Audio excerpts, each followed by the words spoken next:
internet, how's it going? Welcome back. You know, specifically, if I can say anything about the PlayStation state of play, I want to say a little direct, I want to call it. If there's only one good thing that I can say that came from that, because there are plenty of other things, the number one thing has been Borderlands 3, the official trailer, which specifically came out for it. Now, I'm gonna look at this trailer. I'm gonna try my best to talk about everything that has changed and everything that most likely is probably popping up like in this brand new game. So yeah, so like once we get through this, I'm gonna go back and I'm gonna talk about everything that I kind of thought was interesting. So without further ado, let's actually look at the trailer. Okay. So, new mask. I do wonder if we can get that in the game. Children of the Vault, give your flesh, take your guns. Boy. Oh, so that's the new siren that's been going on. Huh. New villains, new everything else. And Lilith looks extra beautiful as always. Actually, she looks a little better. Actually, like... Oh, so I guess these are our new people that we're running at, and we have another siren in the group. A siren. Oh. Huh. Oh. So she gets to summon like energy arms, and we're going to China. It was a giant robot. Oh my Christ. So we have way more vehicles, way more brand new vehicles, brand new Tesla guns now. Maya? Oh hey Maya. Oh no. Oh. I'm gonna have to come back to that.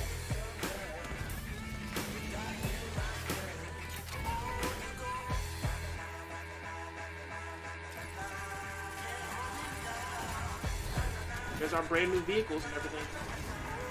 Oh, wait a second. Was that a female Psycho?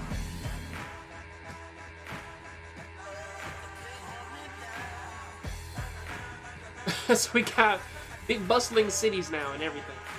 I like that. Of course, Ellie's scrapyard and so on and so forth. Of course, we got the lands. We got our brand new main characters. Wonderful. So wonderful to see Maya and also to see Lilith again.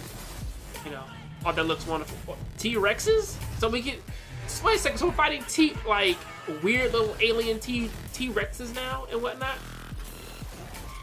So because I'm assuming that we're still on Pandora. Oh, hey, Brick. Wait a second, that's Brick? Look, Brick showing up looking like a big-ass, like, solid snake and shit.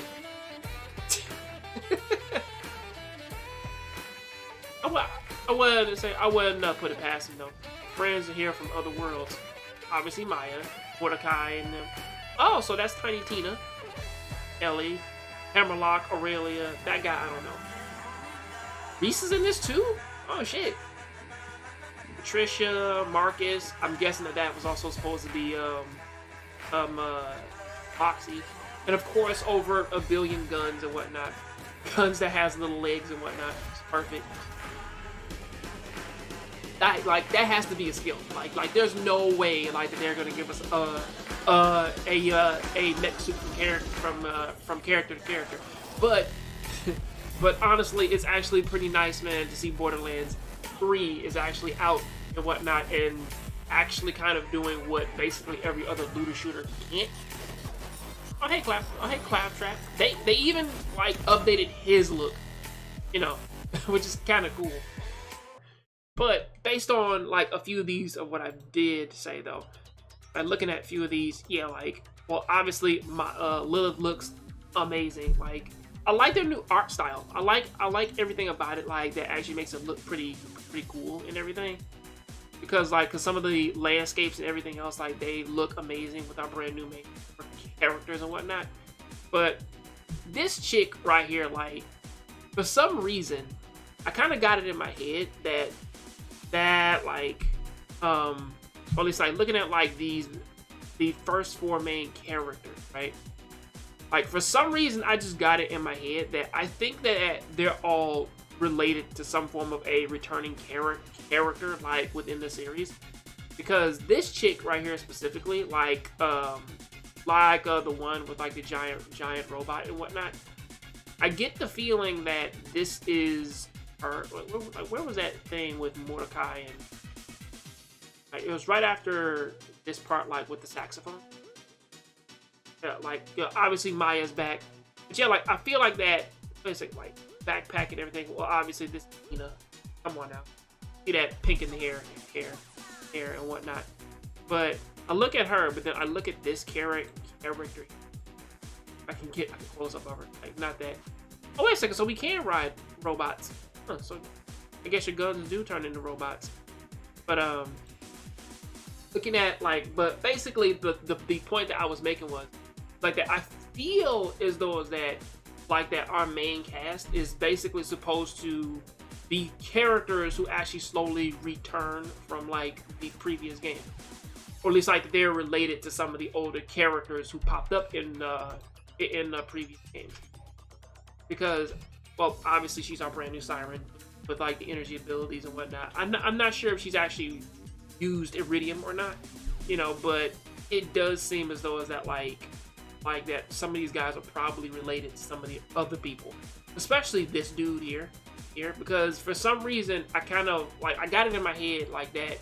At least, like, man, when I saw her, I was like, wait a second, she's probably related to Darpadon from, like, what was it, from the pre-sequel. But something about this guy that actually kind of made me like, I found that was pretty interesting. You know, like, coupled with the fact that, like, that meant they are giving, wait a second, on her back. But yeah, but, like, man, she kind of has the same backpack as Tina, but like, it's obviously not the same, because originally I was like, wait a second, this is probably Tina. It's probably not, you know, because Tina's, like, doing her own thing. And also, this is, like, a few years later. We got brand new vehicles, brand new, like, you did with the brand new Vault Hunters and whatnot. There was one thing that I wanted to check out. Not there. Like, with these guys here. And it was with him specifically. The one dude. Like, if I can just get it. Yeah, that. Like, it was this one little specific thing here. Obviously, she's a Siren, but then it's this thing, like right here. And I was like, wait a second, I think this might actually be Timothy. Or at least, like, Handsome Jack from the pre-sequel. Or at least I was kind of getting the feeling for it, because again, it's like, if you actually look at his face, you know, you can, like, I'm not saying, like, I could be wrong here, but, like, I see a little bit of Handsome Jack in it, like, give or take, like, with the hairstyle and sort of like a bit of his facial features. Again, I could be wrong, but like, cause remember, like, Timothy kind of got, like, facial reconstruction surgery to look just like Jack and whatnot. And also, on top of that, the ability to actually create a doppelganger. Like, that's an ability that only Timothy had, you know, like, with his Ligman, with his hollow jacks and whatnot. So again, I was kind of like, wait a second, like, that might be him. And since that this person is obviously meant like a robot, or at least like a cyborg, or could be a full-on robot and whatnot, you know, he could be probably meant like a last, like, Hyperion loader bot and whatnot, just wearing regular people's clothing. Again, this is all just speculation for right now. Like, say like, none of this is grounded and whatnot, but, you know, it would be pretty cool, man, like, if it was. You know, they also went on to put, like, this actually seems to be the first Borderlands that actually seems to kind of understand, like, using cutscenes. Or at least, like, it might actually be using cutscenes, which actually seems to be a bit more, like, it's like they're getting a little more versed at actually using them, versus, like, just like a little introduction scene and whatnot, you know, like, as to this is the villain and this is what's going on with them. It's like, especially like you have a full-on scene with obviously Reese here from the pre-sequel, like obviously the leader of Atlas now, like, actually kind of like giving us a mission and whatnot, you know. Or, like, you see Marcus and you see Tannis and possibly Moxie here talking about, like, okay, like, this is our last mission or whatever, or like you're doing something big and whatnot. All in all, I really like this one. I really like it because again, like it is actually showing a little bit of growth in terms of what Gearbox has been doing. I mean, regardless of how I feel about Randy Pitchford and most of what has been going on with that guy, I love Borderlands, and I love the fact that the goofy idea of just 4 guys looking for a vault turned into this crazy, like, constantly changing story that has been, went from that to having a pretty cool villain to leading into why this villain like became who he is, to this whole thing of, wait a second, like, you know, like after the villain dies, there's that, and then there's way more vaults. But still, it is what I gotta say about that. I'll catch you. Wait a second. One more thing I have to talk about, and it is this here specifically. Is like, I didn't talk about the Mask of Mayhem, but like the Mask of Mayhem specifically, which was, I am a professional as ever in this, which basically was talking about like their art style trailer, and basically I'm guessing that with them putting this out there, this might be the item in question that we're technically looking for, like, within the game. Even though they're talking about going like to other vaults and whatnot, to where that you can find vaults like on a whim now, thanks to the destruction of the warrior. God damn it! Like give or take, like with the destruction of the warrior from 2. So you know that, and also the vault that Reese and Fiona found in 2, because technically we don't know what they found there, but based on what they did find, it probably could lead into this crazy mask and whatnot, or probably it could be something else that is going on with it, you know. But that's basically what I gotta say about that. I'll catch you guys on the next Jongravesshow show. Please keep watching anime, keep playing video games, and I'll see you next time. Also, tell me what you think about this in the comment section. I'm out.